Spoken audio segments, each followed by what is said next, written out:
नमस्कार मेरे प्रिय साथियों, आप सभी का अपने YouTube चैनल HSP क्लासेज में स्वागत है। आज हम आपके लिए लेकर आए हैं पंचलाइट कहानी, जो कि बोर्ड के एग्ज़ाम में कई बार पूछी गई है। आज हम आपको इस तरीके से इसको बताएंगे जिसके माध्यम से आप एक बार पढ़ने के बाद आपको दोबारा पढ़ने की ज़रूरत नहीं पड़ेगी, आपके दिमाग में हमेशा के लिए फिट हो जाएगा। आइए हम शुरुआत करते हैं। देखिए, पंचलाइट कहानी, ये जो पंचलाइट है ये क्या है? कहानी है। करा कि पंचलाइट कहानी फणीश्वर नाथ रेणु किसके द्वारा लिखी गई है? फणीश्वर नाथ रेणु के द्वारा लिखी गई है। यह कहानी गांव में रहने वाले लोगों के जीवन को दर्शाती है। फिर करा कि गांव के महतो टोली में कुछ अनपढ़ लोग रहते हैं जो धन इकट्ठा करके दशहरा मेले से एक पेट्रोमैक्स खरीद कर लाते हैं। क्या खरीद कर लाते हैं? पेट्रोमैक्स खरीद कर लाते हैं, जिसे लोग पंचलाइट या गैस की लालटेन कहकर बुलाते हैं। गैस की लालटेन कहकर बुलाते हैं। अब पंचलाइट खरीदने के बाद 10 रुपये शेष बच जाते हैं। कितने रुपए बचते हैं? 10 रुपये शेष बचते हैं। तो इस पैसे से पूजा सामग्री खरीदी गई।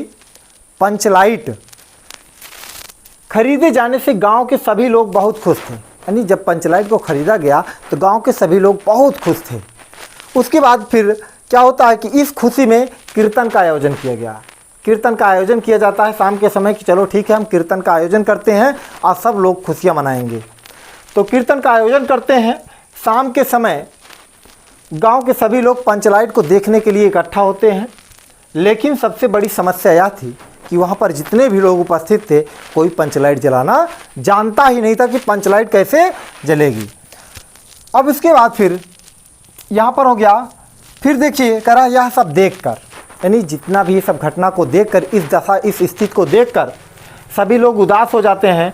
परंतु यह निर्णय लिया गया कि पंचलाइट दूसरे महतो टोली के लोगों के द्वारा नहीं जलाई जाएगी, चाहे पंचलाइट जले या ना जले। अब उसके बाद इस घटना को सुनकर दूसरे महतो टोली, ध्यान समझना भैया, इस घटना को सुनकर दूसरे महतो टोली के लोग इसका मजाक उड़ाने लगे, मजाक बनाना प्रारंभ कर दिए। देखिए यह बात, देखिए करा, तभी वहाँ पर गुलरी काकी की बेटी मुनरी मौजूद थी। वहाँ पर मुनरी मौजूद थी। मुनरी इस बात को अपनी सहेली कनेली से बताती है। और कनेली इस बात को, ध्यान दें, कनेली जाकर इस बात को महतो टोली के मुखिया से बताती है। किससे बताती है? महतो टोली के मुखिया से बताती है। परंतु महतो टोली के लोग गोधन को समाज से बाहर कर दिए थे। क्योंकि वह मुनरी से प्रेम करता था। मतलब उसको सजाए दी गई कि वही सजा है कि भैया वो जो है कि मुनरी से क्या करता था? प्रेम करता था। इसकी वजह से उसको समाज से बाहर कर दिया गया था। और उसे देखकर सलीमा का गाना गाता था। परंतु इस मुसीबत की घड़ी में सभी लोग यही सोच रहे हैं अब गोधन को बुलाया जाए या ना बुलाया जाए। बस इसी चीज़ को देख रहे हैं या सोच भी रहे हैं, कह रहे हैं कि बुलाएं कि ना बुलाएं। और कुछ लोग जो और उपस्थित थे, ये जो है इस घटना को, इस दृश्य को देखते हुए गोधन को बुलाने का निर्णय लेते हैं। अंत में गोधन को बुलाया जाता है। अब जब गोधन को बुलाते हैं, आप इसको एक बार लिख लीजिए। इसके आगे की कहानी हम लिखाकर बढ़िया से समझाते हैं। उसके बाद फिर हम एक लेक्चर में शॉर्ट वीडियो बनाएंगे, या तो 4-5 मिनट का केवल उसमें लेक्चर रहेगा बस पंचलाइट कहानी का। अब उसके बाद जो है, देखिए यहाँ पर जो है, इसको आप पूरा स्क्रीनशॉट लीजिए। हम इसके आगे कर रहे हैं, ठीक है।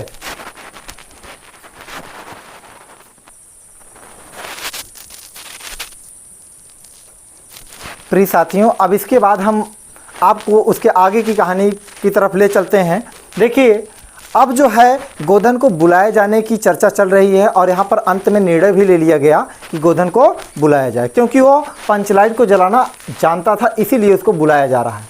अब देखिए, मुखिया गोधन को बुलाने के लिए छड़ीदार को भेजा। किसको भेजा है? छड़ीदार को। परंतु गोधन आने से मना कर दिया। जब गोधन आने से मना कर दिया, इसके बाद गुलरी काकी गोधन को बुलाने के लिए जाती हैं और उसको फुसला कर उसको जो है कि प्रेम पूर्वक से अपने शब्दों के माध्यम से उसको बुलाकर वापस लाती हैं, अर्थात उसको वहाँ पर लेकर आती हैं। और देखिए, जब गोधन आया तो उसने पूछा कि स्पिरिट कहाँ है। एक बात को फंसा दिया, कहता है कि स्पिरिट कहाँ है। यह सुनकर सभी लोग उदास हो जाते हैं। यह सुनकर सभी लोग उदास हो जाते हैं कि आखिर अब स्पिरिट का कहाँ से मामला आ गया, स्पिरिट तो है ही नहीं। लेकिन गोधन अपनी चालाकी से या होशियारी से पंचलाइट को गरी के तेल से जला देता है। अब देखिए, तब सभी लोग बहुत खुश हो जाते हैं। वहाँ पर जितने लोग उपस्थित थे सभी लोग बहुत खुश हो जाते हैं और गोधन से प्यार करने लगे। जब खुश हो जाते हैं भाई, गोधन से प्यार करने लगे। और जब प्यार करने लगे तब उसके बाद देखिए, मुखिया गोधन को पुनः समाज में शामिल कर लेते हैं। जो मुखिया थे गोधन को पुनः समाज में शामिल कर लेते हैं। और इसके साथ तब मुनरी अपने प्रेमी गोधन की तरफ प्यार भरी निगाहों से देखती है। प्यार भरी निगाहों से देखती है। मुखिया गोधन से कहता है, तुम्हारा 7 खून माफ़। बोलता है तुम्हारा 7 खून माफ़ है। अब खूब गाओ सलीमा का गाना। जयकारा लगाते हुए कीर्तन प्रारंभ होती है। जयकारा लगाते हुए कीर्तन प्रारंभ होती है। और इसके साथ साथ और अंत में गुलरी काकी अपने यहाँ रात्रि का भोजन करने के लिए गोधन से कहती हैं। इस प्रकार से पंचलाइट कहानी समाप्त होती है। आप स्क्रीनशॉट इसका ले लीजिए एक बार।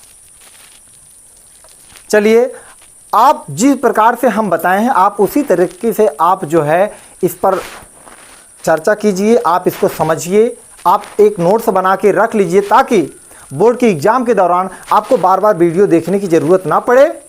एक बार आप देखें, समझें, उसके बाद फिर आप अपना नोट्स पढ़ लीजिए। आपका काम हो जाएगा, 5 नंबर का आएगा। मात्र आप 2 कहानी तैयार कीजिए, एक पंचलाइट, दूसरा बहादुर। जो कि बहादुर पहले डाली जा चुकी है, पंचलाइट आज डाल दे रहे हैं। धन्यवाद। आप सब अपना प्यार दुलार बनाए रखें। हम इसी तरीके से और भी वीडियो लेकर आते रहेंगे जिससे आपको बेनिफिट ज़रूर होगा। धन्यवाद।